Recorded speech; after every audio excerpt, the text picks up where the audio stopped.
Close your eyes. The air is cold, damp, heavy with the stench of sweat, blood, and fear. Somewhere in the dark, chains clink against stone. Above you, the Colosseum sleeps. But down here, in the barracks beneath the sand, men are already awake. Not soldiers, not citizens. Property sodortu, bought, branded, and broken for one purpose only, to die well. In the ludus, every breath is earned through pain, every lesson taught with a whip. This is not sport. This is Rome's most merciless school. And graduation means stepping into an arena where one mistake ends everything. Tonight, we step into the hidden world of gladiator training, a machine built to strip men of their humanity and turn them into living weapons for the crowd's delight. Forget the Hollywood myths of noble warriors seeking glory. This is the unvarnished truth of an institution that devoured thousands of lives to feed Rome's hunger for blood. So settle in. Dim the lights. Let the distant thunder carry you back 2,000 years to a world where human life was currency, and death was the grandest entertainment of all. The road to Rome's gladiator schools was as varied as it was merciless, but every path ended in the same place, the ludus, a place where men were reshaped into weapons, and where death was not an accident, but the final exam. Some were dragged there in chains, others walked there willingly, believing they could cheat fate, and some were thrust through its gates as punishment. But once you entered the ludus, your old life was gone, not forgotten, not mourned, simply erased. The largest share of Rome's gladiators came from slavery. Every new conquest swelled the empire's slave markets with human spoils. Germanic tribes, Celtic warriors, rebellious provinces, all fed this supply. Imagine the Forum Boreum on market day, the shouts of merchants, the bleating of livestock, the smell of sweat and dust, and in the midst of it all, lines of chained captives stripped naked for inspection. Muscles are prodded, teeth examined, reflexes tested. The men on the block are not being seen, they be me. They are being assessed. Marcus, a Celtic warrior captured in Caesar's campaigns in Gaul, stands among them. Only days before, he fought beside his brothers to defend his village. Now, his tattoos, once a mark of tribal pride, are treated as exotic selling points. A slave trader grips his jaw, turns his head from side to side. Marcus doesn't understand the Latin words, but he understands the meaning in every touch.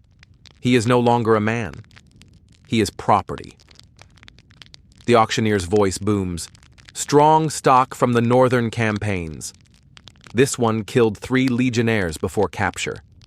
The crowd murmurs with interest. A lanista, a gladiator school owner named Lucius Batiatus, steps forward. His hands move over Marcus's arms, weighing his potential in the same way a butcher might inspect a prize bull. Marcus flinches, but the chains hold him steady. This is his first lesson. Resistance changes nothing. Slavery wasn't the only trap. Debt could deliver a man to the ludus just as surely as defeat in battle. In a society where honor was worth more than life, financial ruin was its own form of death. Some men, crushed under debts they could never repay, chose the arena as their escape, not from hardship, but from disgrace. They were called auctorati. Volunteers in name only, they took an oath that stripped them of their rights and legally reduced them to slaves. In return, they were promised a share of prize money, enough, perhaps, to buy back their freedom after years of bloodshed. Gaius Flaminius was once a merchant, trading goods from the provinces. But when Germanic raids shattered his supply lines, his fortunes collapsed overnight. Creditors hounded him, demanding silver he did not have. His family faced slavery to cover his debts. There was only one way to protect them. In the quiet of night, he crossed the city to the gates of the ludus. Before witnesses, he spoke the oath every auctoratus must give. I agree to be burned, bound, beaten, and killed by iron if I disobey any command of my master. To save his family from slavery, he enslaved himself. To protect his honor, he entered a profession the Romans considered dishonorable. The lanista smiled and took the signed agreement, another investment in bloodsport. The coins that changed hands sealed the end of Gaius's old life. The courts provided another supply of gladiators, criminals condemned to die. For the damnati ad gladium, those condemned to the sword, guilt was not the end. Death was certain, but the method was negotiable, a swift execution, or slow death in the arena. Perpetua, a Christian woman arrested for refusing to sacrifice to the Roman gods, found herself among them. Her crime was not theft or murder, but defiance. A far greater threat in a state that prized unity above all. She would not fight as a gladiator, but be thrown to beasts for the crowd's amusement. Even she received basic training, not to save her life, but to make her death more spectacular. The arena accepted all: thieves, rebels, assassins, zealots. It didn't matter who they were before. Once condemned, they belonged to the games. Even Rome's own soldiers could be fed into the gladiator schools. The legions were merciless in discipline. Cowardice, desertion, or betrayal of orders could all lead to death, or worse. Some were sold to the Lanistae, their skills now a commodity for the crowds. Quintus Servilius, a veteran of many campaigns, lost his nerve during a winter battle against Germanic tribes. He fled, only to be caught days later. The usual punishment for cowardice was decimation, killing every 10th man in the unit. But his commander chose differently. Quintus's sword arm, once used to defend Rome, would now serve to amuse it. Sold to a gladiator school, he faced the cruelest punishment of all: to fight for the same people whose honor he had once sworn to protect. Arrival at a gladiator school was swift and without ceremony. Possessions, even clothing, were stripped away immediately. Naked and exposed, each man was examined by the school's doctor, his body measured for strength, endurance, and potential profit. Those too old, too weak, or too ill were dismissed as unworthy investments. Some were sold for other uses, others simply vanished. Those deemed suitable were branded like cattle. The iron, pulled, glowing from the brazier, hissed in the air. 2 men held Marcus still. The sear of metal into flesh was instant, the smell choking, the pain blinding. When it was done, the proud tattoos of his tribe were scarred over by Rome's mark. Marcus of the Belgae no longer existed. In the school's records, he was Gladiator 47, a number, an asset, a bet placed on survival in the sand. Each new fighter was catalogued with meticulous detail: age, origin, special skills. The Lanista's ledger was not unlike that of any other business, except here the assets bled. A good gladiator could be worth as much as a house or farm. The school's investments were protected, trained, and, when necessary, replaced. This processing was not just administration. It was psychological warfare. Names were erased, histories ignored, bonds between men severed before they could form. The system was designed to strip away the last fragments of identity and replace them with obedience. By nightfall, the new arrivals understood. They had crossed a threshold few would ever return from. Tomorrow would bring the first lesson in Rome's most merciless school. And graduation would mean stepping into the blinding light of the arena, surrounded by 50,000 voices, all of them calling for blood. The chains they wore were not just iron. They were forged from broken hope, severed ties, and the cold truth that in Rome's empire, a human life was only as valuable as the entertainment it could provide. The first night in a gladiator school was not meant for rest. It was meant to finish the work begun that day, to grind down whatever defiance remained.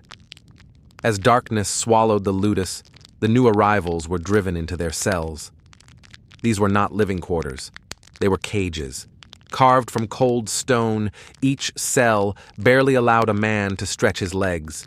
The floor, granite or hard-packed earth, might be scattered with a token layer of straw, changed only when it rotted into filth. No windows, no fresh air.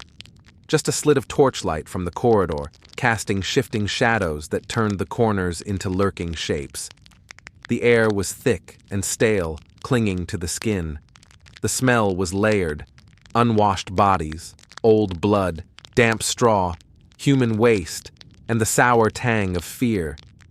None of it was accidental. The Lannister knew that without air, space, and cleanliness, the mind begins to fray. This was their first lesson in control. Marcus was thrown into a cell with 3 others. Armin, a German warrior, still smelling of pine forests and battle smoke. Dionysius, a Greek scholar turned debtor slave. A hollow-eyed Roman citizen who had volunteered in a desperate gamble to clear his debts. 4 men, strangers, from different worlds, were pressed together in a space fit for one. Iron shackles locked around their ankles, linked to a chain bolted into the wall, long enough to shuffle from one end of the cell to the other, but too short to reach the door. The weight was just enough to drag on every step, rubbing skin raw. At first, it was merely uncomfortable.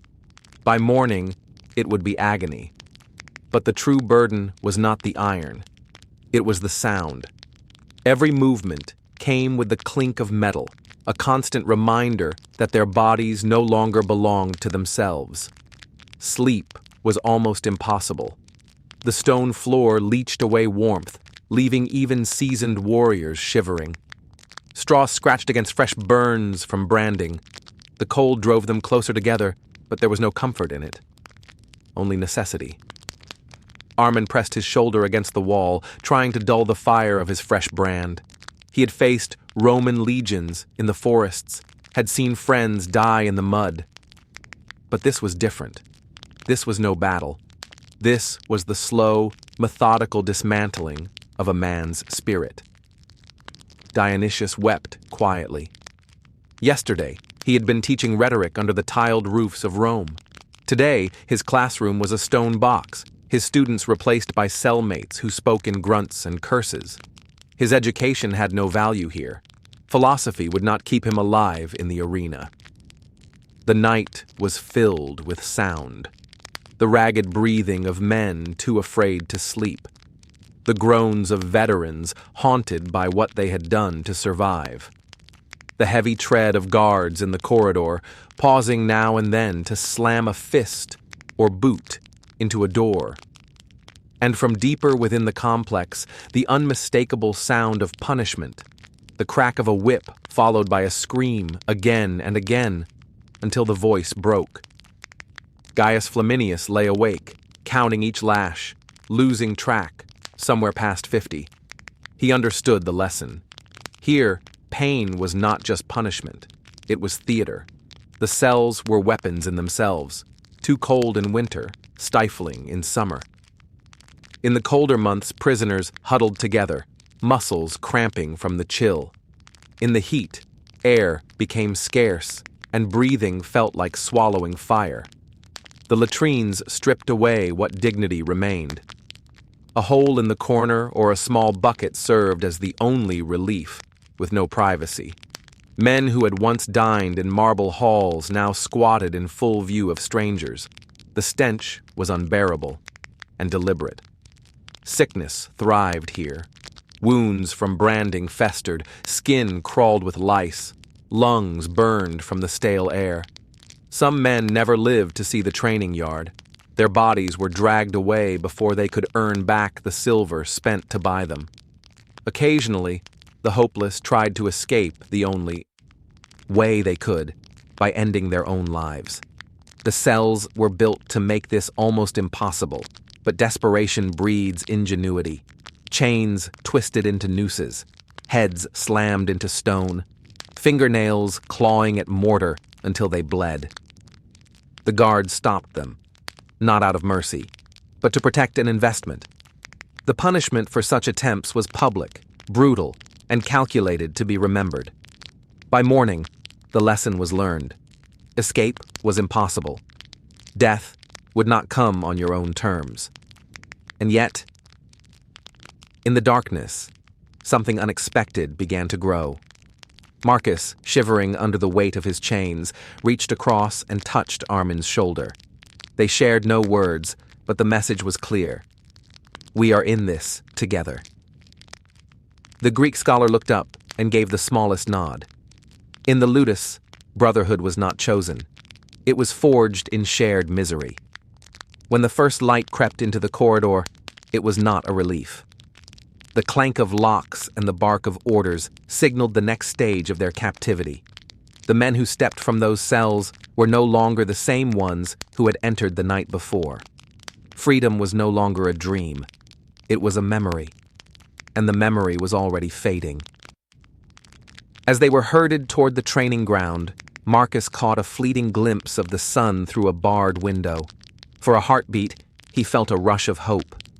Then the chain on his ankle tugged, the smell of his own fear returned, and the brand on his shoulder throbbed. The sun still shone, but not for him. The ludus was not a school. It was a machine, every wall, corridor, and shadow designed to break men apart and reassemble them into something that could bleed on command. The gates clanged shut behind Marcus, with a sound that seemed to echo forever. 20-foot walls crowned with jagged pottery and iron spikes loomed above, guards pacing like restless vultures. Their eyes weren't searching for enemies outside. They were locked on the human property trapped within. The main yard stretched out under the sun, its sandy floor hemmed in by training pits for every fighting style. Heavy fighters drilled with sword and shield in one corner, while wiry men with nets and tridents darted and spun in another. Above them, a balcony of polished stone ran the length of the yard, where Rome's wealthy could sip wine and place wagers on men who had not yet fought a single real battle. The armory was a vault of death. Nets, tridents, shields, fish-crested helmets, all locked behind iron grates. Every weapon was counted out at dawn and counted back at dusk. The lanista knew that the only thing more dangerous than an armed gladiator in the arena was an armed gladiator in his own yard. Even the medical bay was part of the economy. Roman physicians patched wounds not to heal, but to return the investment to the sand as quickly as possible. And then there was the food, or the lack of it. Meals were a tool of control. The diet was thick barley porridge, bean mash, and water, rationed like treasure. Enough to keep a man standing, never enough to make him strong. Meat was rare, bread rarer still. The lanista wanted mass, not agility, fighters who could endure punishment for as long as the crowd demanded. For Marcus, the food was a daily humiliation. For Armin, it was the theft of his people's traditions. For Gaius, it was a reminder that he had traded banquets for a slave's trough. Hunger gnawed constantly, dulling thoughts of escape and narrowing life to one question. When will the next ladle fall into my bowl? It was here, weak from hunger, body still aching from yesterday's drills, that the whip came. Dawn was no gentle waking. It was the doctors, former gladiators themselves, barking orders and lashing walls to drive the men out of their cells. Training began before sunrise, when the air was cool and the sand still held the night's dampness. The worst of the day's torture happened before the heat rose, when every man could still give everything he had to give. Marcus had fought in quick, brutal tribal raids, battles won or lost in minutes. Here, the combat was drawn out, endless, a test of how long a man could fight while exhausted, in pain, and under the eyes of tens of thousands. The first lesson was wait. Training swords were deliberately heavier than real ones, 4 pounds instead of 2, forcing strength into every muscle. Training shields were massive slabs of reinforced wood, 30 pounds instead of 15, crushing shoulders and arms under their load. The sand was deep and dragging, each step a strain, each pivot a theft of breath. Mistakes were met with the sting of leather. The whip wasn't for punishment. It was for correction, an instant reminder that your body no longer belonged to you. A dropped guard earned a stripe across the ribs. A slow stance adjustment brought pain to the thighs. The strikes were precise, calculated to burn without breaking, ensuring the lesson could be learned again tomorrow. Armin found his raw strength counted for little without the doctor's precision. Gaius, the former merchant, discovered that soft hands blistered faster than they could heal. Dionysius, the scholar, was told he would fight as a secutor not because he wanted to, but because his body type pleased the crowd's taste. In the ludus, preference did not exist, only assignment. The days blurred into a rhythm of agony, hours of footwork under the sun, defensive drills that battered the arms until they trembled, sparring with heavy wooden weapons while half dehydrated. Trainers taught crowd psychology alongside blade work, how to draw cheers, how to play for mercy, how to turn a fight into theater.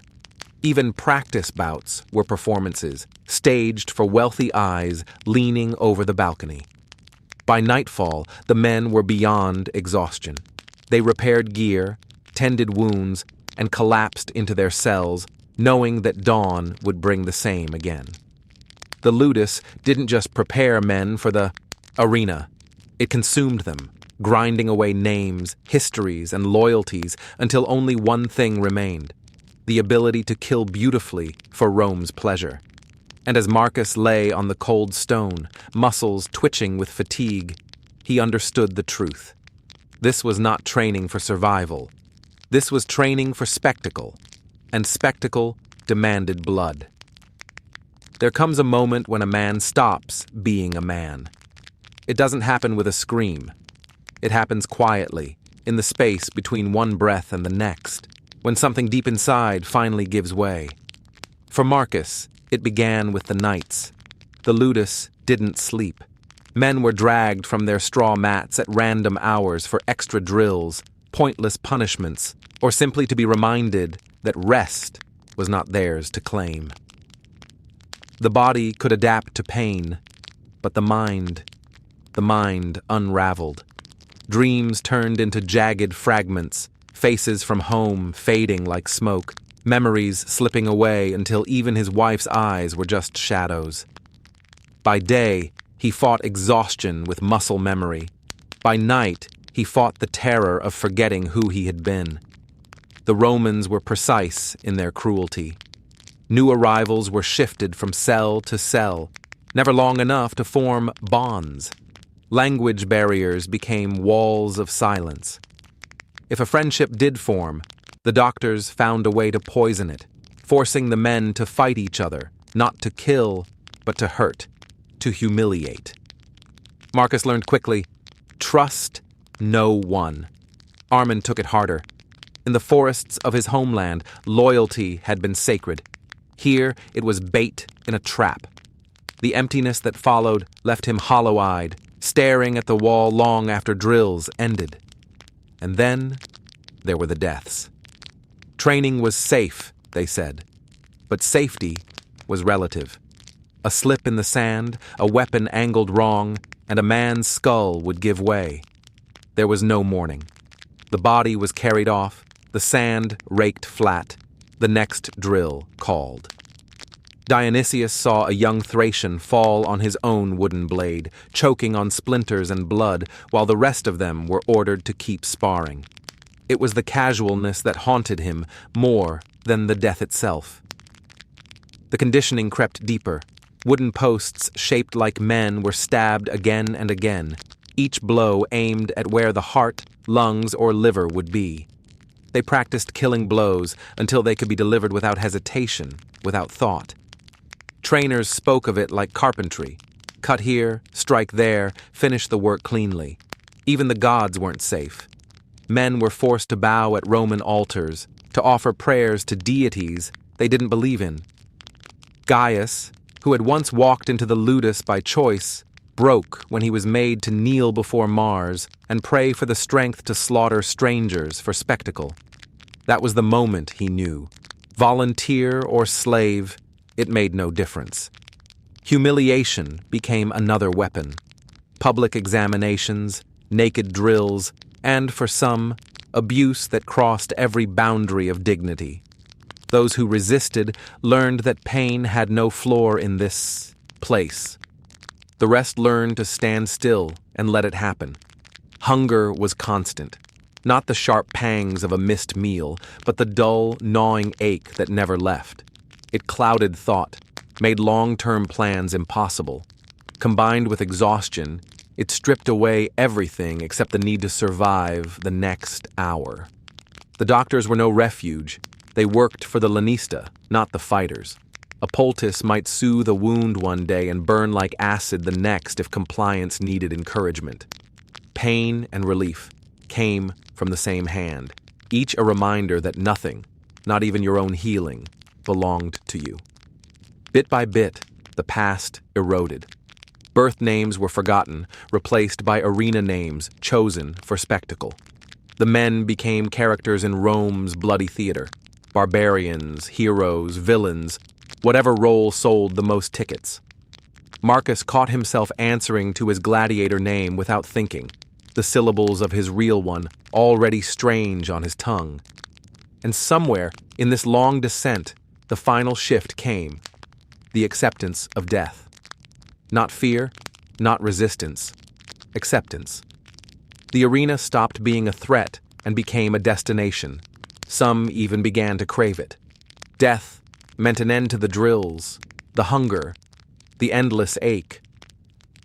When that happened, the Romans knew they had succeeded. These weren't prisoners anymore. They were weapons, sharp, obedient, and ready to be unsheathed on command. But the Romans also knew another truth, one they could never quite control. When a man has nothing left to lose, he becomes dangerous in ways no training can predict. And every ludus, no matter how well run, carried within it the possibility of revolt. A spark buried deep in the wreckage of the human spirit, waiting for the moment to ignite. The cruelest truth in the ludus was one every gladiator learned sooner or later. The training wasn't meant to help them survive. It was meant to make them die beautifully. Every drill, every technique, every performance note was calculated not for victory, but for spectacle. Rome did not pay to watch quick, efficient killings. Rome paid to savor the death. Trainers spoke of skill, but what they truly honed was theater. Efficient strikes that could end a match in seconds were punished. Marcus learned this the hard way. His 10-second victory in practice earned, not praise, but a whip across his back. The lesson was simple. Your job is to bleed for them, not to beat them. Weapons and matchups were engineered like stagecraft. A slow, armored secutor chasing a nimble retiarius was a script designed for drama, not fairness. Helmets narrowed vision so surprise blows could land. Shields were too small to truly protect.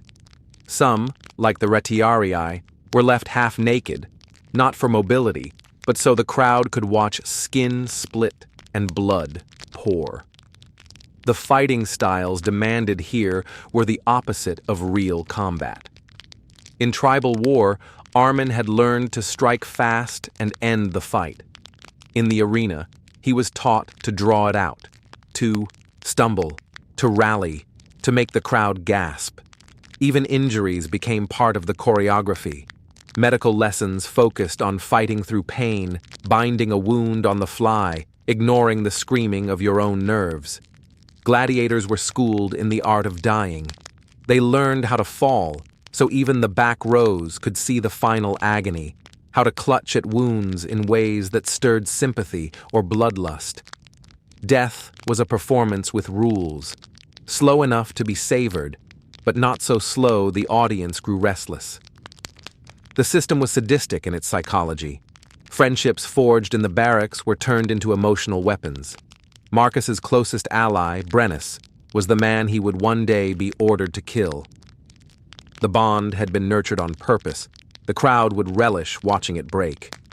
Season by season, fighters were remolded to fit the games, swimming for summer naval battles, spears for winter beast hunts, mythic duels for holy days.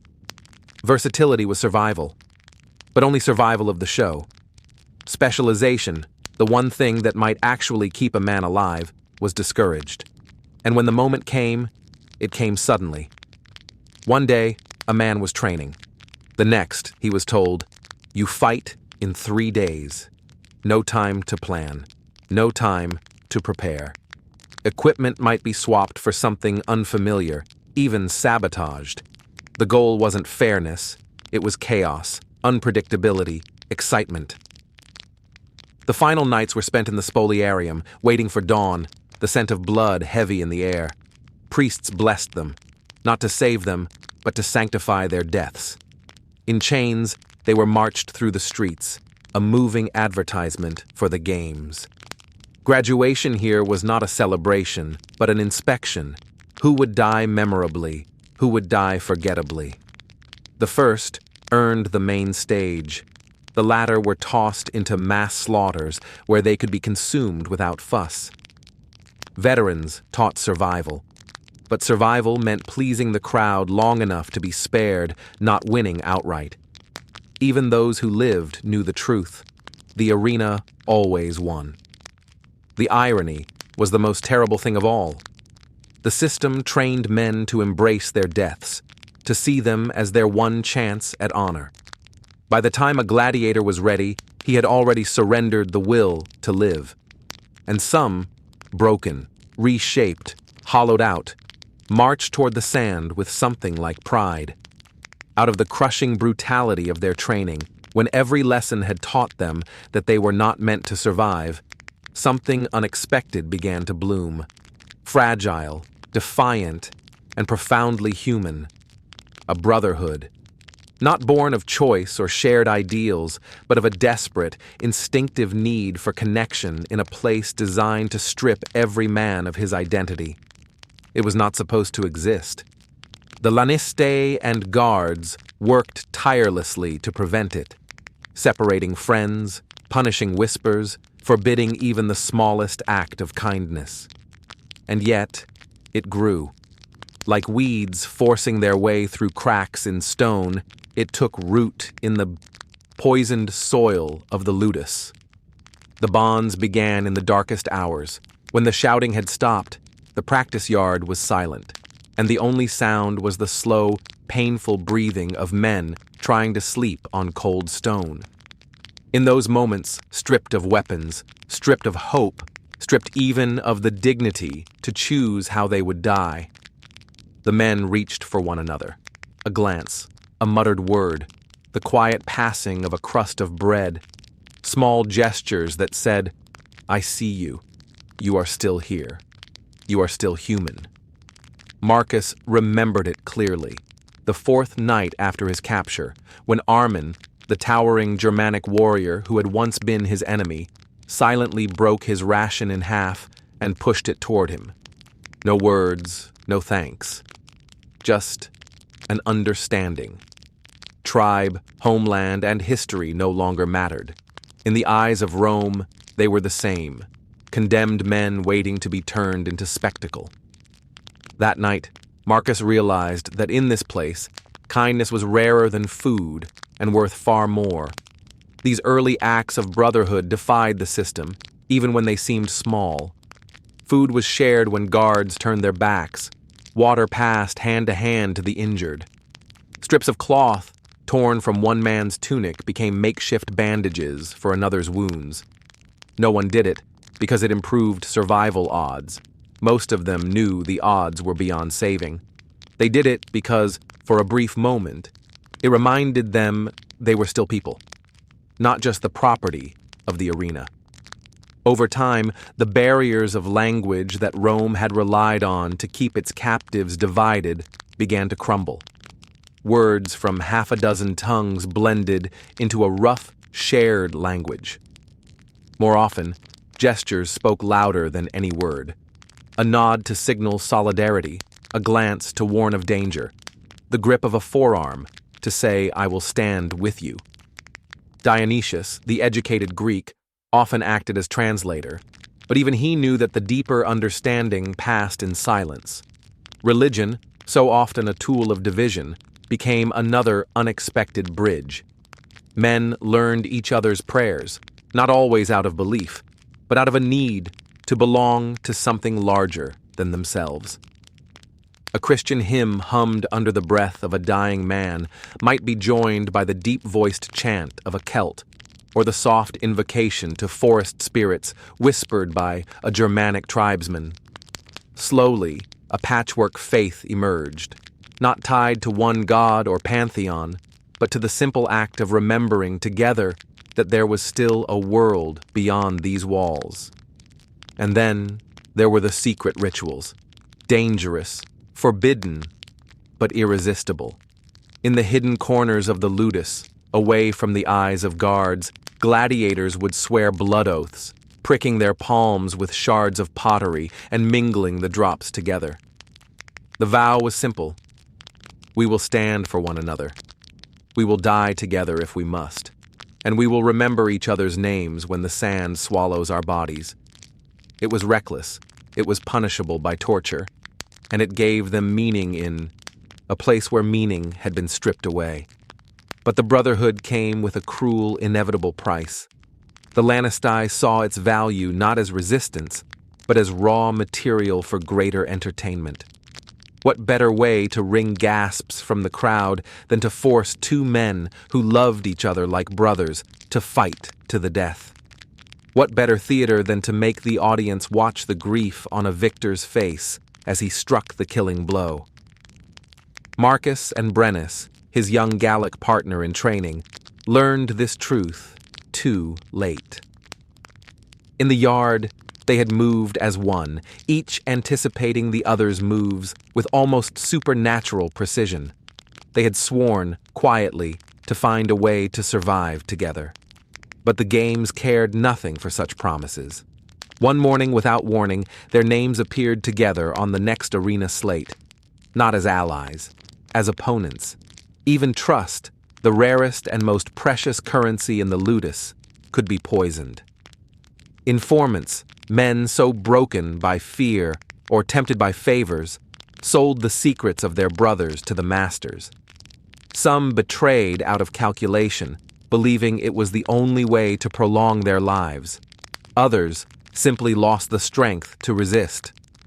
In this atmosphere, every whispered plan, every confession of weakness carried the risk of death. And yet, the bonds endured. Because even in the shadow of betrayal, even knowing the danger, the need for connection outweighed the instinct for self-preservation. They risked everything for the chance to be known, to be remembered, to be more than faceless bodies in the sand.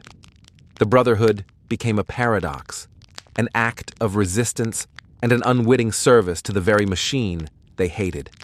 It made the games more thrilling, more emotionally charged, but it also made the men inside them more human, and in a world that was determined to turn them into weapons, objects, and entertainment. That was its own kind of victory. In the ludus, defiance was not answered with mere punishment. It was met with a theater of cruelty, calculated, deliberate, and designed to crush not just the rebel, but the spirit of every man who watched. The Romans had perfected this art. They turned human suffering into a tool of control and into a spectacle, one that fed their appetite for domination as surely as the games fed their appetite for blood. The first lesson for any newcomer was simple.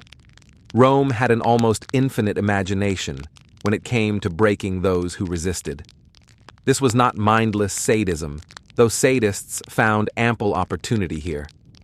It was strategy, psychological warfare, calculated to leave no hope, no illusion that resistance could lead anywhere but into darkness.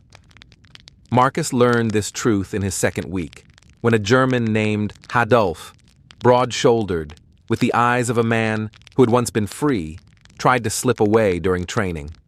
He had no plan, no allies, no money, just the desperate idea that maybe, somehow, he could vanish into the streets and keep walking until Rome was behind him forever.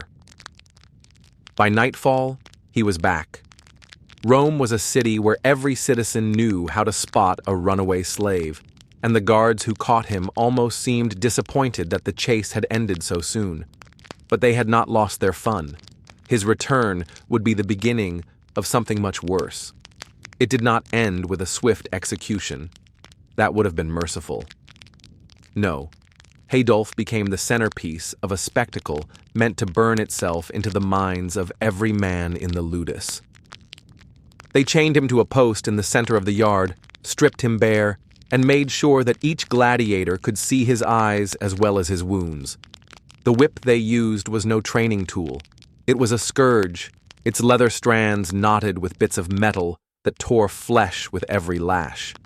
The flogger worked like an artist, never striking the same wound twice, drawing new lines of red across Adolf's skin.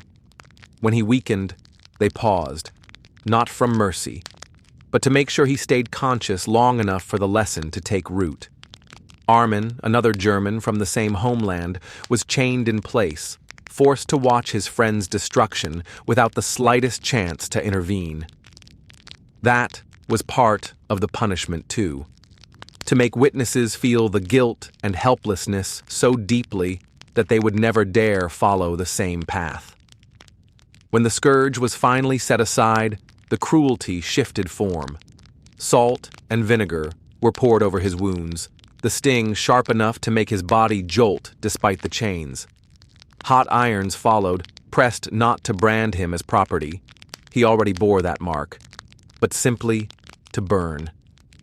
Then came the small hammers, breaking fingers and toes one by one, each fracture met with the same question. Who helped you? Who else dares to dream of escape? And there was another layer, one Rome rarely spoke of, but used without hesitation. Sexual humiliation. Adolf was violated in full view of his brothers, the act designed to erase every shred of dignity he had left. For the men who watched, it was a warning that no part of them, not their bodies, not their identities, would be safe if they chose defiance. The torture continued for hours. A physician was always present, not to heal, but to keep Adolf alive, feeding him stimulants when consciousness began to slip. Rome's goal was not death. Death was too quick. The goal was to show just how far a man could be pushed before death became the only mercy left. When it was over, Adolf still lived, if such a word could be used. His hands, once strong enough to grip a sword, hung useless. He could never fight again. But that was precisely the point. His crippled body would haunt the ludus like a living ghost, a constant, breathing reminder of the price of resistance. Some punishments were personal, others were collective. If a weapon went missing, if whispers of escape spread too far, the entire group might be flogged, starved, or forced into extra labor. Rome knew how to turn men against each other, making them police their own ranks for fear of sharing someone else's fate. Religion offered no refuge. Christians who refused to bow to pagan rites were tortured in ways designed to shatter their faith. Germanic warriors who clung to their tribal gods were made to participate in ceremonies that mocked them. For some, the spiritual assault cut deeper than any blade. The timing of these punishments was never random. They took place after training, when exhaustion already weighed heavy, but before nightfall, ensuring that the screams would echo through the corridors as the others lay in the dark, unable to block them out. Even the healers played their part. Pain relief was withheld unless the victim began to fade into unconsciousness too soon. Then only enough was given to drag him back into agony. Every moment was choreographed to serve the lesson. And in the end, the lesson always landed. You could feel it in the way conversations grew quieter, in how glances were a little sharper, more suspicious. Rome didn't just punish men, it broke the bonds between them, until even friendship felt dangerous. The truth was simple and terrible. You did not have to be punished yourself to be imprisoned by it. Fear would do the job. The memory of Hadolf's screams, the sight of his ruined hands, would follow each man into his cell, into his dreams, into every decision he made from then on. And so, the Romans didn't need to kill hope outright. They only needed to convince their captives that any alternative to obedience would be worse than the life they already endured. In that way, they built the most effective prison of all. One that lived inside the mind. The road to the arena began long before the first step onto the sand. For weeks, sometimes months, the chosen men lived inside a tightening coil. Each day wound a little tighter, until the tension could snap only in blood. These were not preparations for war. They were preparations for a performance, one in which the audience demanded not only skill, but beauty in the act of killing, poetry in the fall of the defeated. The first cruelty was uncertainty. A gladiator might wake every morning with the same question gnawing at him. Is it me? Is it today? The answer came without warning, in the form of a list nailed to the common wall of the ludus. Names inked in dark, bold lines. Opponents, times, like funeral notices pinned before the men were even dead. Marcus saw his name after 4 months. Marcus Celticus versus Antonius the Thracian. Noon position. The words were nothing more than black marks on parchment, yet they seemed to fill the air around him with a leaden weight. Every ache in his body, every scar, every insult endured, all had been leading to this. From that moment, the world narrowed. Training changed. Meals changed. Even the way guards looked at him changed. A subtle shift from contempt to appraisal, like merchants checking a horse before auction. The heavy, barley stews that dulled movement were replaced with lean meat, fresh greens, measured cups of wine. It was no act of kindness. It was the feeding of a sacrificial animal, fattened not for life, but for slaughter. Medical inspections grew more frequent. A healer's hands probed muscles, tested reflexes, examined scars, not to ensure health, but to catalog features, to decide how best to display the body in its final act. Some scars were rubbed with oils to make them shine. Others were darkened with pigment so they would stand out in the sun, visible from the highest seats in the amphitheater. Then came the studying, not of philosophy, but of prey. Every fighter learned his opponent as a hunter learns the patterns of a dangerous beast. Strengths, weaknesses, favored strikes, how the man moved when he feinted, how he dropped his guard after a lunge. It was not respect they were meant to feel, but calculation, the cold mapping of another man's death.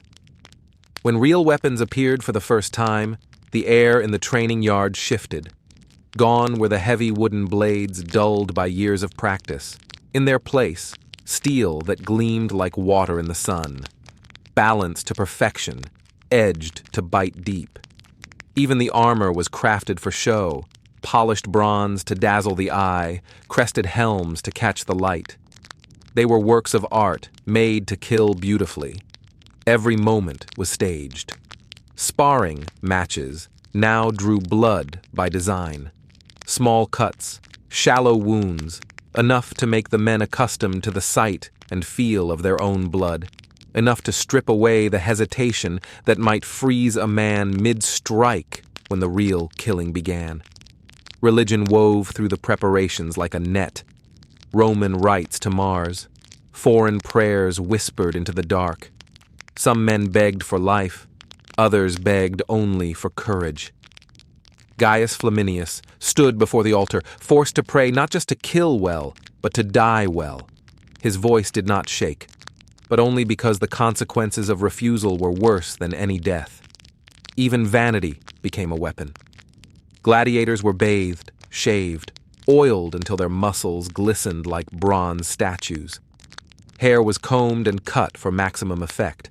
Their bodies were being prepared not as men, but as living sculptures designed to bleed in front of a roaring crowd. And then came the nights, the endless nights. Sleep was a stranger. Dreams were jagged things that snapped a man awake with the imagined roar of the crowd in his ears. Some drank to sleep. Others prayed until their throats were raw. The physicians would sometimes offer a draught, strong enough to calm, but never strong enough to dull the sharp edge of fear. Armor fittings were the final indignity. Every plate and strap adjusted not for safety, but for spectacle. A shield cut slightly too small. A gap at the shoulder where a spear might slip through. A helmet that protected the face, but left the jaw exposed. Enough to prolong the fight. Enough to let the blood flow slowly for the crowd's delight. By the final week, the ludus felt like a place under siege. Friendships became heavy with unspoken farewells. Small tokens were exchanged, a strip of cloth, a carved piece of bone, things that might be carried by the survivor or buried with the dead. Marcus's own farewell came the night before his match. In the dim torchlight, 6 men shared a cup of wine darkened with their own blood. They spoke the names of their families into the air as though the gods themselves might be listening. It was a ritual with no name, no origin, just something born of desperation and the need to be remembered. The morning of the games was not rushed. It was deliberate. Weapons were presented like relics. Priests murmured blessings over blades and armor. Trainers gave final instructions, not on how to survive, but on how to make the crowd feel. When to raise the sword, when to pause and let the blood run down the arm. When to look up at the stands and wait for the signal that might grant mercy or demand the kill. By the time the gates opened, the transformation was complete. They were no longer men. They were the property of Rome. Living weapons honed for a single purpose. And as they stepped into the blinding sunlight of the arena, the sand beneath their feet seemed to whisper the only truth that mattered. The killing is about to begin. The walk from the ludus to the Colosseum was not simply a change of location. It was the last journey these men would ever take as ordinary flesh and blood. By the time they returned, they would be either corpses carried on stretchers or survivors transformed into something else entirely. Not men, but symbols, myths in the making. And yet, in these final minutes before the sand, they were still just men, terrified, exhausted, and walking toward the sharp teeth of fate. The awakening came in darkness, not gentle, not gradual. Guards stormed into the cells with torches and shouts, their voices bouncing off the stone. Spears raked across bars, jolting the fighters from uneasy dreams. Cold water splashed onto faces. Marcus woke coughing, blinking away torchlight, a voice snarling in his ear. "Up, Celt. Today you earn your keep, or you feed the sand." Shackles were fastened, lighter than the heavy prison irons, but still biting into skin, more for the spectacle than for restraint. Each man chained to the next, their fate linked both literally and symbolically. The tunics they were given were clean, brightly dyed, designed to make muscle and branded flesh visible to the crowds. Even humiliation was made theatrical. Armins bore the woven patterns of his tribe, accurate but made by Roman hands, a cruel imitation of home. The route was chosen for its cruelty and efficiency. The chain of men wound through Rome's busiest streets, where merchants paused to jeer Gamblers shouted odds, and children tossed flowers or stones as the mood took them.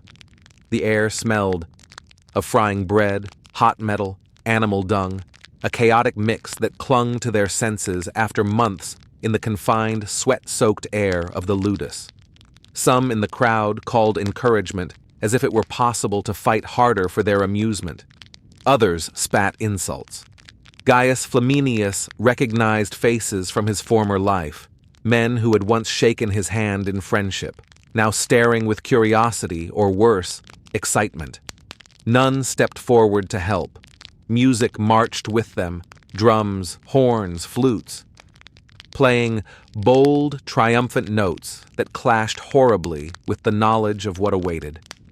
Priests stepped forward at intervals, marking foreheads with ash or oil, muttering blessings not for survival, but for a good death. The Colosseum grew in their vision, at first a distant curve of stone, then a towering wall blotting out the sky. By the time they reached its shadow, the sound of the crowd was no longer background.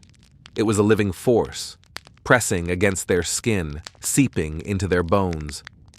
They were swallowed into the darkness of the hippodrome. Torchlight danced on damp walls. The air was cooler here, thicker, smelling of earth, iron, and the faint metallic tang of old blood. The sounds from above became muffled but still constant. The roars of beasts, the final screams of criminals, the thunder of applause. Each man was led to his own small stone cell, alone with his breathing and thoughts. The last preparations were exact and deliberate. Armor straps tightened to ensure a good fit on the sand, weapons inspected until they gleamed. The edges were keen, sharper somehow than in the ludus, not because they had changed, but because the stakes had. In these final minutes, conversations were rare.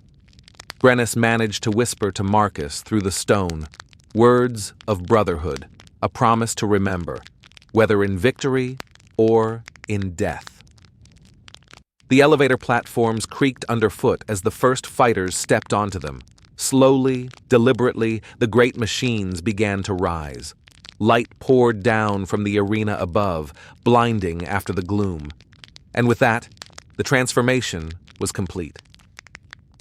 They emerged into the blinding sun, into the roar of 50,000 voices.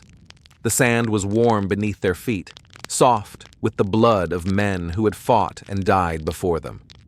The Colosseum's perfect engineering stretched around them like the walls of some beautiful nightmare. Marcus was no longer Marcus the Celt. Armin was no longer the tribesman. Gaius was no longer the merchant. They were gladiators. Rome's weapons, Rome's sacrifice, and their last walk was over. The games were about to begin. The arena was not simply a fighting ground, it was a carefully engineered theater for death. Every grain of sand had been chosen for its ability to drink blood. Every angle of the stands had been measured to give Rome's citizens the clearest possible view of suffering. When the gladiators emerged into the blinding Mediterranean sun, the world, outside, ceased to exist. All that remained was a vast ring of humanity. 50,000 Romans, each voice calling for violence, each face turned toward the doomed men below. Above them, tier upon tier of marble rose in perfect symmetry. At its heart, the emperor's box stood like a throne of judgment, its occupant holding the power to end lives with a flick of the wrist. The architecture itself was a message. Rome was eternal, Rome was magnificent, and Rome could crush any man who stood in its way. Marcus stepped forward, his knees softening beneath him. The sound wasn't just loud, it was physical, a wall of voices pressing into his body until his ribs seemed to vibrate. Cheers, curses, chants, 100 different tones merging into a single, overwhelming demand. Entertain us. The sand underfoot was not the clean, dry grit of the training yard.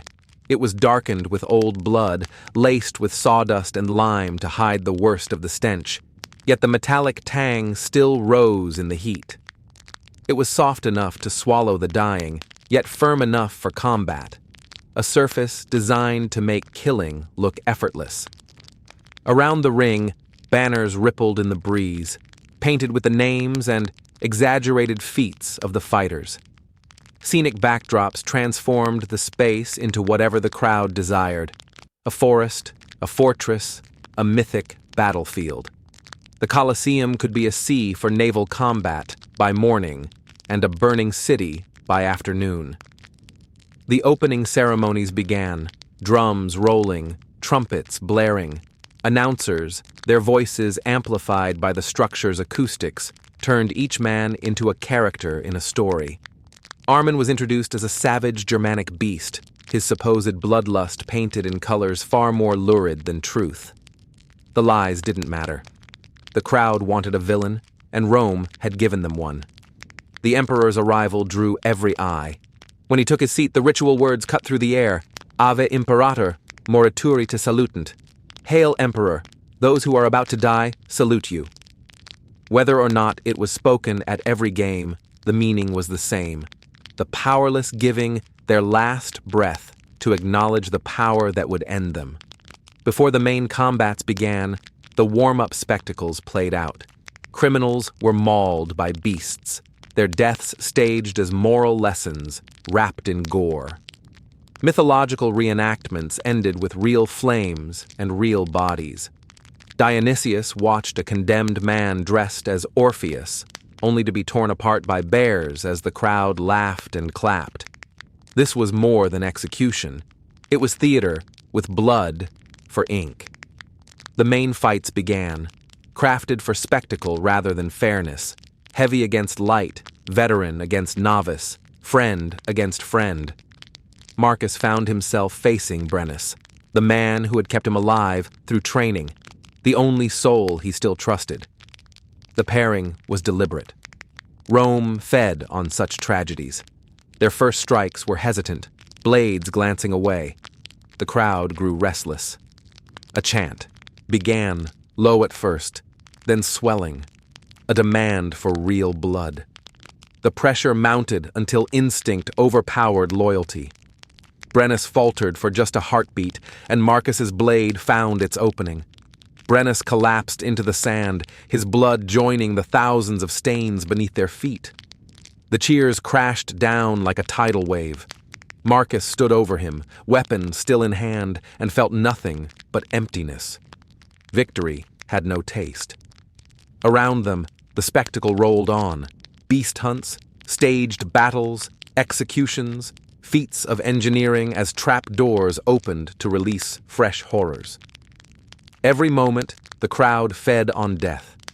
Every moment, Rome's message was clear: we rule not only your lives, but your deaths. When the sun dipped low, the last bodies were dragged away. The sand was raked clean, as if the day's carnage had never happened. By tomorrow, the blood would be dry, the banners freshly hung, and a new set of men would walk through those gates. Marcus remained alone in the arena. The coins tossed in his direction glittered in the fading light, payment for his soul. His humanity was gone, burned away under the gaze of 50,000 strangers. He was no longer a man. He was an instrument, a weapon forged for Rome's amusement, and the games would go on. Defeat in the arena was never the end. It was the beginning of a different test, one final performance that mattered more than any victory. Rome had perfected a code for dying, a ritual known as bene mori, to die well. Marcus lay on the hot sand, the blade's bite still burning in his side. The wound would kill him, but not yet. Rome did not want quick deaths. It wanted an ending the crowd could taste, a slow unwinding of a man's final strength. To die well meant showing courage without arrogance, resignation without fear, dignity without despair. It meant letting thousands of strangers drunk on blood believe they were watching something noble, even as they cheered for your destruction. Every gladiator was taught this final art. Stay conscious as long as you can. Keep your breathing steady, even if your chest is filling with blood. Hold your body so the death will be beautiful. Arrange your limbs, your weapon. Fall as though the gods themselves had chosen your pose, and never, ever let your eyes close before the end. The eyes mattered most. They reached into the seats, found the faces that might call for mercy.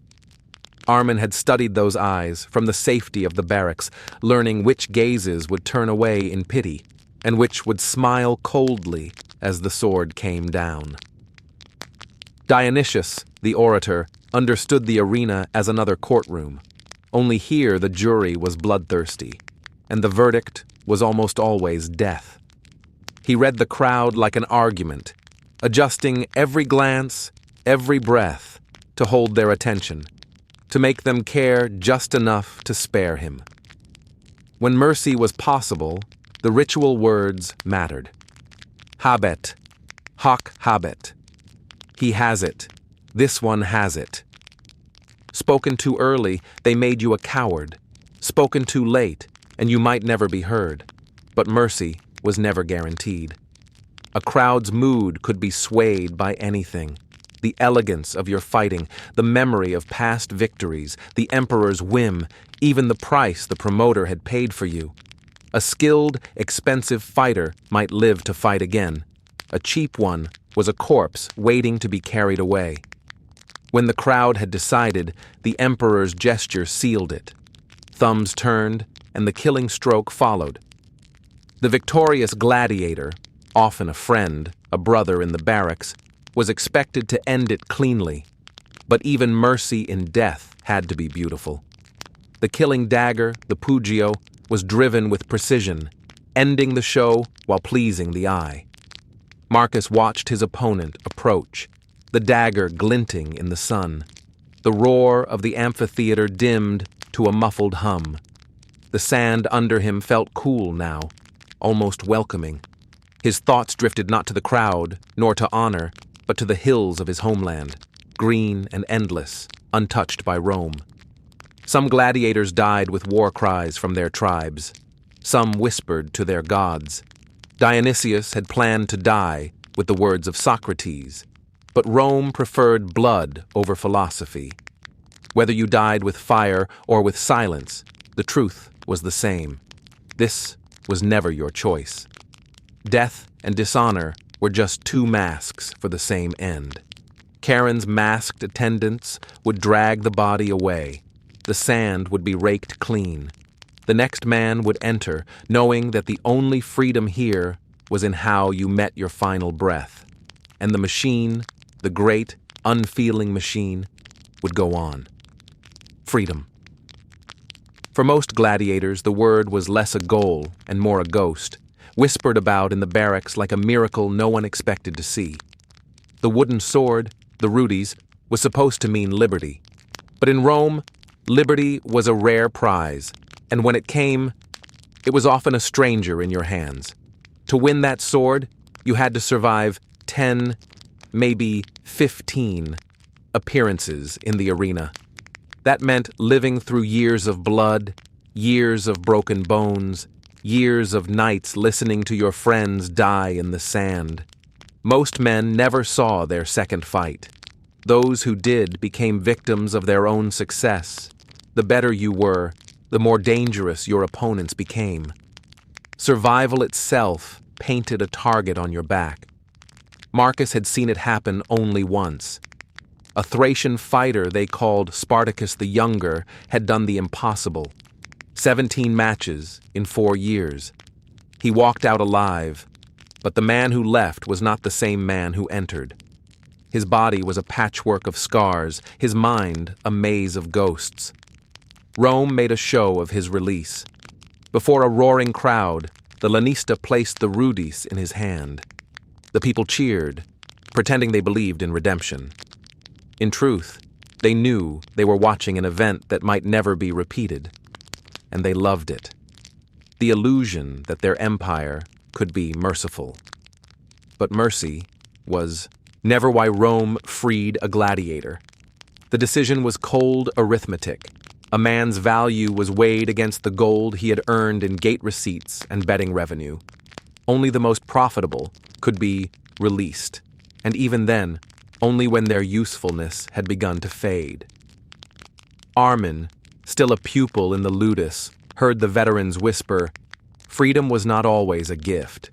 Years of captivity left a man unable to live outside its walls.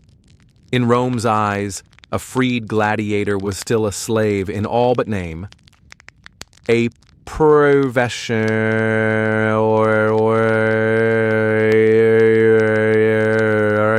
unfit for most work, unwelcome in polite company. The options were narrow. Some trained new fighters, passing on the very lessons that had nearly destroyed them. Others became bodyguards, using their violence as currency in the homes of the wealthy. A few tried to run their own schools, but laws and money made that dream rare. And then there were those who drifted, men whose bodies bore brands and scars that marked them forever as creatures of the arena. Dionysius noticed it in their eyes. Even in freedom, they moved like prisoners. They flinched at sudden noise. They avoided crowds. Nights were filled with dreams they could not wake from. Battles they fought again and again, each ending with the same moment of death, drawn out endlessly. Spartacus the Younger tried to begin a new life. He failed. His savings were small, his skills too narrow, his name too stained. Within a week he was back at the Ludus, this time as a trainer. The walls were the same, the food the same. Only now, instead of fighting for his own survival, he prepared others for theirs, and knew with terrible clarity that most would fail. He drank more, slept less.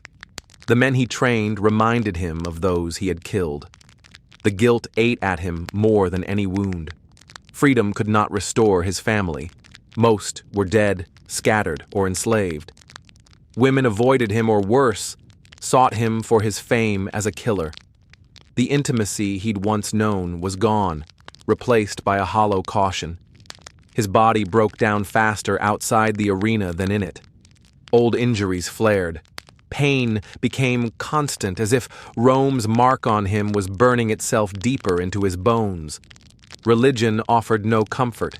The old gods were silent, the new ones unforgiving. In the end, Spartacus understood what few in the crowd ever would. Freedom was just another arena. The walls were invisible, but they were there.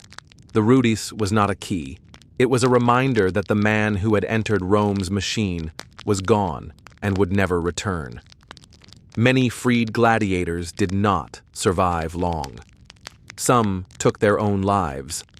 Others drank themselves into oblivion. The few who truly escaped vanished into distant provinces, erasing their names, cutting every tie to the life they had lived.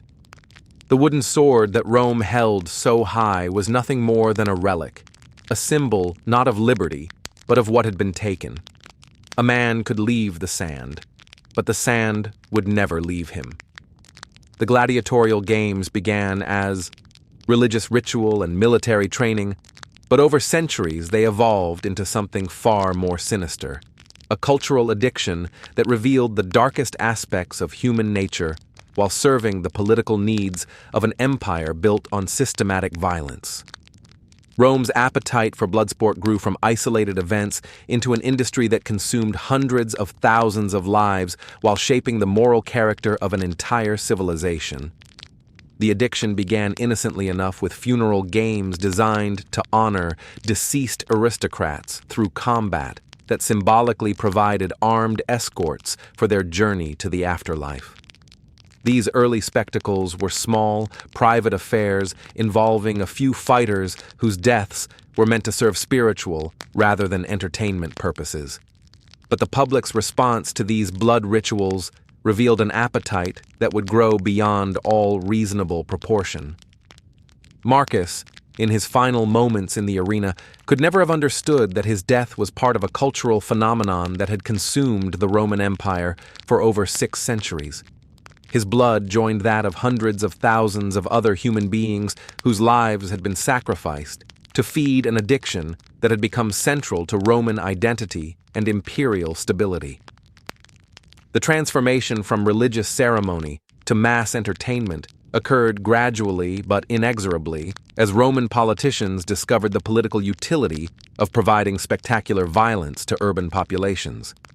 Citizens who might otherwise focus their attention on economic inequality, political corruption, or military failures could be distracted by elaborate shows that channeled their frustrations into vicarious participation in state-sanctioned killing.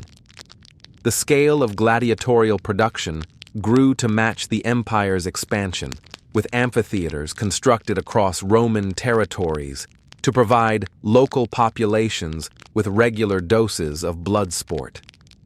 These buildings represented massive public investments that demonstrated the state's commitment to providing entertainment while creating permanent infrastructure for maintaining social control through spectacle. Armin's death, along with those of thousands of other Germanic warriors, served Rome's broader cultural project of demonstrating imperial superiority over barbarian enemies. The systematic killing of foreign fighters in Roman arenas provided ongoing symbolic reenactment of military victories while reinforcing racial and cultural hierarchies that justified imperial expansion and exploitation. Economic interests aligned with cultural appetites to create a self-sustaining industry that generated enormous profits while consuming human life on an industrial scale. The gladiator trade involved slave dealers, trainers, promoters, facility operators, equipment manufacturers, and countless other participants who developed financial stakes in maintaining the steady supply of condemned fighters. The psychological mechanisms that made mass killing acceptable to Roman audiences reveal disturbing truths about human nature that extend far beyond ancient history. The gradual desensitization of spectators through repeated exposure to violence, the dehumanization of victims through cultural stereotyping, and the social pressure to participate in collective brutality created conditions that enabled ordinary people to celebrate extraordinary cruelty. Dionysius, whose education should have protected him from such degradation, discovered that intellectual sophistication provided no immunity to the psychological processes that transformed civilized people into blood-hungry crowds. Even the most cultured Romans found themselves swept up in the collective excitement of arena violence, demonstrating that brutality could be normalized within any society under the right conditions. Political calculations drove the expansion of gladiatorial games beyond their original scale as emperors and other officials recognized their value for maintaining public order and loyalty. Citizens who were provided with regular entertainment spectacles were less likely to question governmental policies or organize resistance to imperial authority. The games became a form of social control that was more effective than military force for managing urban populations. Religious justifications evolved to support the massive scale of human sacrifice that the games represented, with priests and philosophers developing theological frameworks that presented arena killing as necessary for maintaining divine favor and cosmic order. These spiritual rationalizations helped participants and observers avoid confronting the moral implications of their entertainment choices. Gaius Flaminius, as a former businessman, understood the economic logic that drove the gladiatorial industry even as he became one of its victims. The rational calculation of costs and benefits, the systematic exploitation of human resources, and the careful management of public desires created a business model that was both economically successful and morally horrific. Technological innovations enhanced the efficiency and spectacle of mass killing as Roman engineers developed sophisticated methods for managing arena events. Mechanical systems for moving fighters and animals, hydraulic networks for creating aquatic battles, and architectural designs that optimized viewing angles all served to make human destruction more entertaining and profitable. Social stratification within Roman society was reinforced through differential access to gladiatorial entertainment, with seating arrangements in amphitheaters reflecting class hierarchies, while ensuring that all levels of society participated in the collective celebration of violence. The games became both symbol and instrument of social control that maintained existing power structures while providing the illusion of shared cultural experience.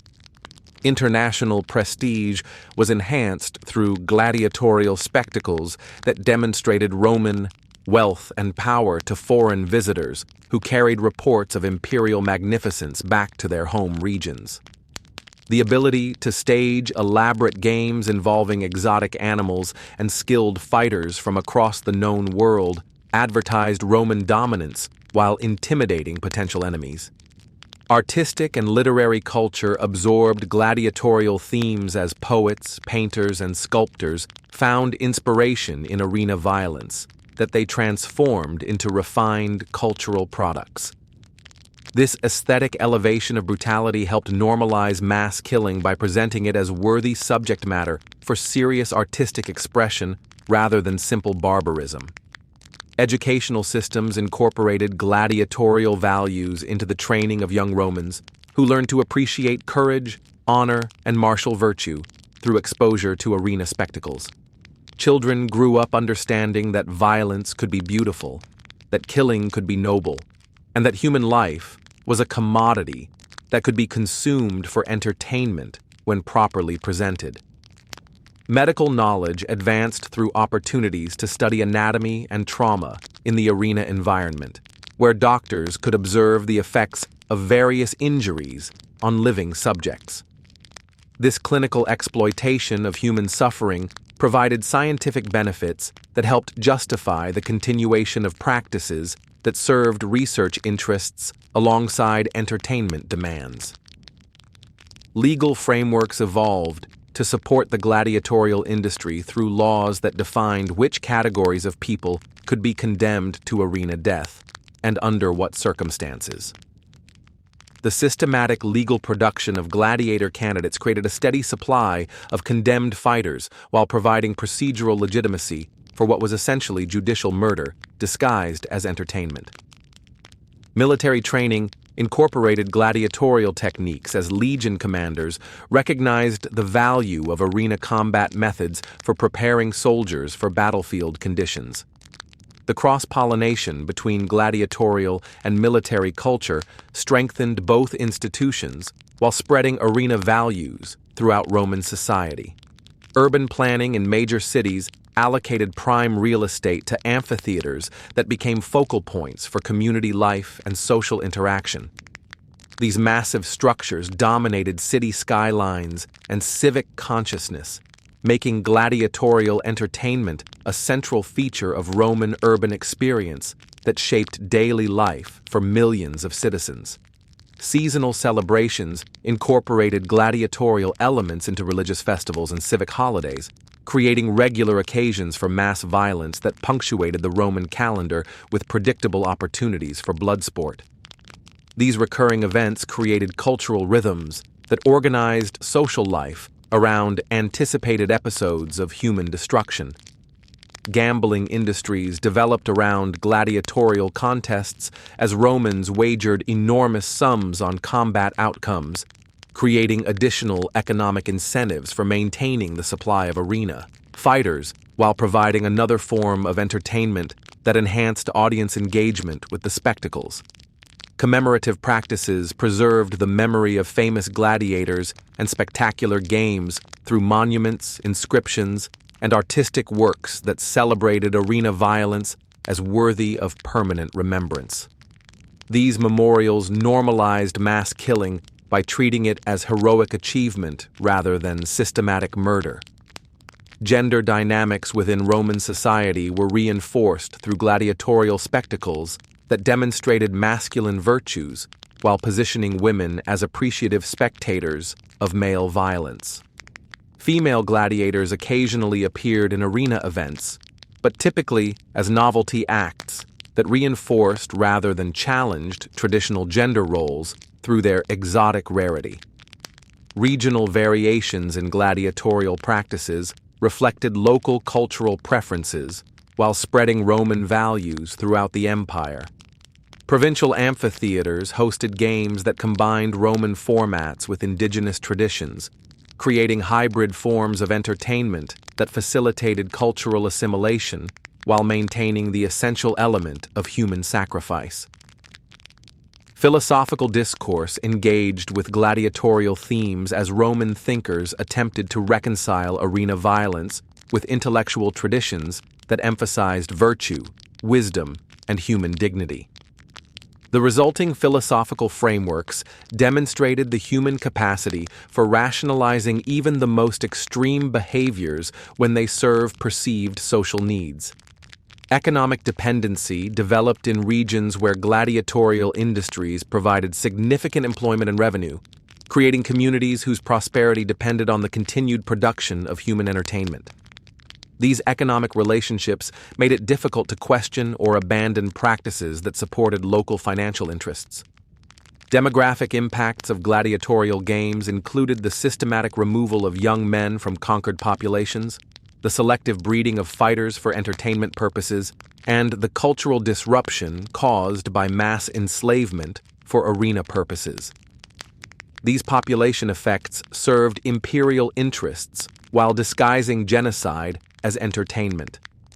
Technological transfer occurred as arena innovations spread to other applications, with engineering techniques developed for gladiatorial spectacles finding uses in military construction, urban planning, and commercial entertainment. The technical knowledge gained through human exploitation contributed to broader Roman technological advancement. Cultural export of gladiatorial values accompanied Roman expansion as conquered territories adopted arena practices along with other aspects of imperial culture. This cultural imperialism spread acceptance of systematic violence while undermining indigenous values that might have provided resistance to Roman domination. Psychological studies of modern mass violence have identified patterns similar to those observable in Roman gladiatorial culture, suggesting that the mechanisms that enabled arena brutality remain present in human societies and can be activated under appropriate conditions. The Roman example provides a historical case study in how civilized societies can become addicted to systematic cruelty.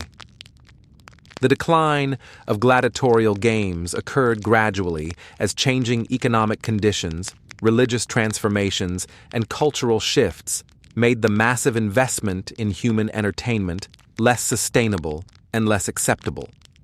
The rise of Christianity provided alternative values that challenged arena culture, while economic pressures made the elaborate spectacles increasingly difficult to finance. Political changes during the later empire reduced the effectiveness of gladiatorial entertainment as a tool for social control, while military needs required the redirection of resources from entertainment to defense. The barbarian invasions that eventually overwhelmed the Western Empire were facilitated partly by the internal weakness created by centuries of addiction to spectacular violence. Economic collapse made it impossible to maintain the complex infrastructure required for gladiatorial production, as the empire's financial resources were exhausted by military expenses and administrative costs. The gladiatorial industry required enormous investments that could no longer be sustained by a declining economy. Religious transformation provided alternative sources of meaning and community that reduced popular demand for arena entertainment while offering moral frameworks that condemned rather than celebrated human destruction. The gradual Christianization of the empire created cultural values that were incompatible with gladiatorial spectacles. Legal reforms eliminated the sources of condemned fighters as changes in criminal law and military practice reduced the supply of people who could be legally forced into arena combat. Without adequate numbers of gladiators, the entertainment industry could not maintain the scale of spectacles that audiences had come to expect. Cultural evolution toward different forms of entertainment reflected changing social values and economic conditions that made other activities more appealing than arena violence. Chariot racing, theatrical performances, and religious ceremonies gradually replaced gladiatorial combat as preferred forms of mass entertainment. The final gladiatorial contests occurred in the early 5th century CE, ending an institution that had dominated Roman culture for over 6 centuries. The last fighters died not for cheering crowds, but in nearly empty arenas, their deaths marking the end of an era in which human life had been systematically converted into public entertainment. Archaeological evidence of the gladiatorial industry remains visible throughout the former Roman Empire in the form of amphitheater ruins that stand as monuments to humanity's capacity for organizing systematic brutality on a massive scale. These stone remnants provide physical testimony to cultural choices that consumed hundreds of thousands of lives in service to entertainment and political control. Historical lessons from Rome's addiction to bloodsport include warnings about the dangers of normalizing violence, the seductive power of spectacle for political manipulation, and the human capacity for rationalizing even the most extreme behaviors when they serve perceived social needs. The gladiatorial example demonstrates how quickly and completely civilized societies can embrace systematic cruelty under appropriate conditions. Modern parallels to Roman arena culture can be observed in various forms of entertainment, political spectacle, and social control that exploit human suffering for mass consumption. While contemporary societies may lack the explicit gladiatorial combat of ancient Rome, the underlying psychological and political mechanisms that enabled arena culture remain present and potentially activatable under stress conditions. The ultimate legacy of Rome's gladiatorial addiction lies not in the specific practices that consumed ancient lives, but in the demonstration that human societies can be conditioned to celebrate the systematic destruction of human life when such destruction serves perceived political, economic, or cultural needs. In our modern world, as we face our own forms of systematic dehumanization and violence, disguised as entertainment or political necessity, the story of Roman gladiators serves as a reminder that the capacity for both ultimate cruelty and ultimate courage lies within human nature. Marcus, the warrior who fought for his village, died under a sun that burned for strangers. Armin, the soldier from the cold north, was broken for the pleasure of those who called him barbarian. Dionysius, the man of books, discovered too late that the arena devours the mind as surely as it does the body. And Gaius Flaminius, the merchant who sold himself to save his family, found that some debts are paid only in blood. Their lives, like the lives of thousands more, ended in a storm of noise and color before the crowd's cheers turned to murmurs and the murmurs to silence. Rome's stones still stand, but its heart has long since stopped beating. Yet the warning remains that any civilization, no matter how proud, can be seduced into normalizing cruelty when it is dressed in the costume of entertainment. The arena changes its shape. It may not have sand or gates or lions, but it waits, in every age, for those willing to trade their humanity for distraction. And so we leave the Colosseum behind. The gates are shut. The sand is still. But the question follows us. When our own arenas call, will we take our seat among the crowd,